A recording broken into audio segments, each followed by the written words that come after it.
Yesterday we celebrated the United Nations International Day for Rural Women. This event warrants that I rise to pay tribute to the resilience of rural and regional women.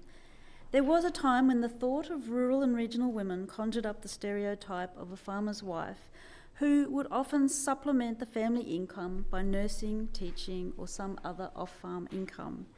That may have been the case 30 years or so, or at least it was when I moved to regional New South Wales in 1989.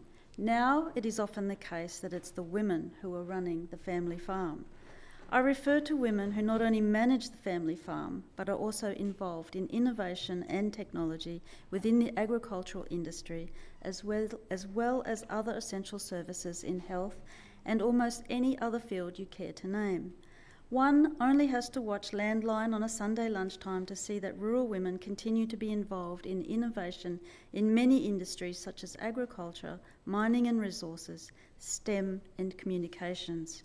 Rural women lead the way in providing business benefits such as profitability, productivity and innovation.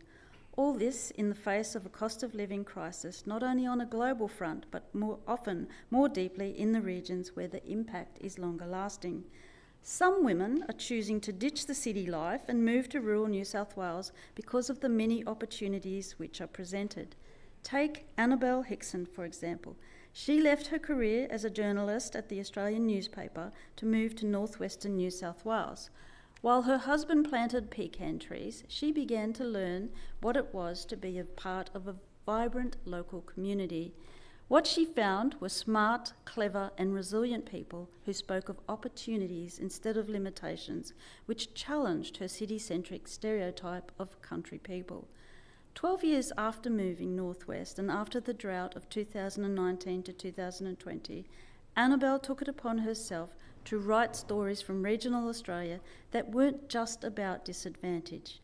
She discovered that lack of water, lack of jobs and lack in general were all real, but they were not the only narrative for regional New South Wales and regional Australia. She identified the need for a publication which portrayed people in regional and rural communities as smart and increasingly diverse, that they were people who cared about their community, creativity and the environment as well as profitability. She saw the need for a publication that acted as a bridge between the city and country divide. So she created a quality magazine called Galah. Galah is published 3 times a year and posts regular newsletters which essentially say regional life has a lot more going for it than droughts, floods and fires. Annabelle is a perfect example of how rural women find solutions in adversity. They see something wrong and they fill the gap. Women like Annabelle have helped communities create economic diversity where a country town may have relied on one industry alone, like agriculture. She broadened the scope of her region and added value. That's what's amazing about rural women. They have an ability to change and adapt to circumstances. Rural women find a way to get things done with or without the help of government, and they do it with a can-do attitude. Thank you.